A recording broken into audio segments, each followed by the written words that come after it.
Many times I've talked about the upcoming rise in food costs that we're going to see toward the end of this year. And the reason for that is because we're seeing a decimation of food and crops around the globe.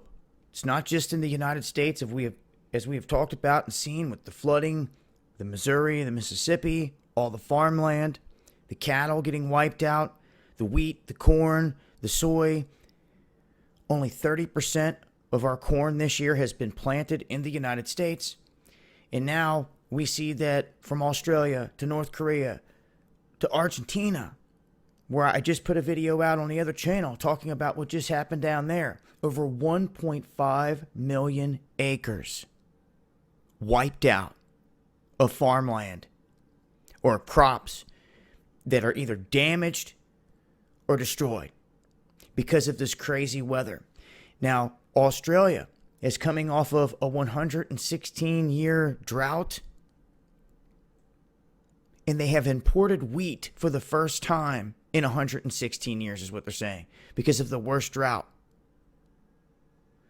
So, for the first time in over a decade, they've brought in wheat because of that drought.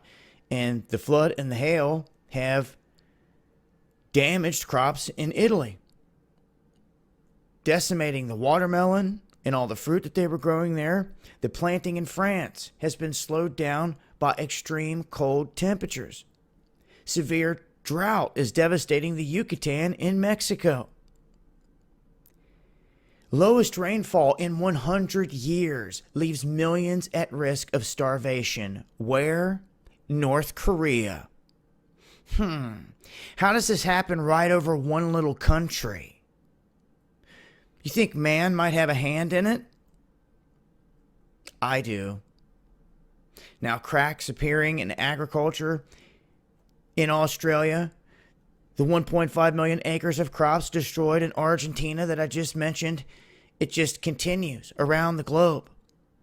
And when I say it seems like something's driving it, I look at India recently that was warned by the United States not to buy Russian equipment. As soon as they did it, they had a cyclone pop up out of nowhere and roll right up into their country and thrash them, the likes of which they'd never seen before. How it came in there and it dumped the rain the way that it did, the wind, the thrashing of it, the violent nature of the storm is what caught many's attention. These things happening left and right. But if you don't have a plan, it's going to catch up to you one way or another. And I wanted to make mention that it's not just the United States, it's global. So you can expect to see a rise in food price. And the best thing that I can say is to start growing your own. But I'm going to leave a link below. Make sure to follow me over here on DLive as well. Here soon, a majority of my exclusive content will be launched over here, and right now we're holding down 2-3 hour live streams in the evenings and everything else over here, exclusive content, because we can talk about whatever we want freely. It's been Dabu7. Links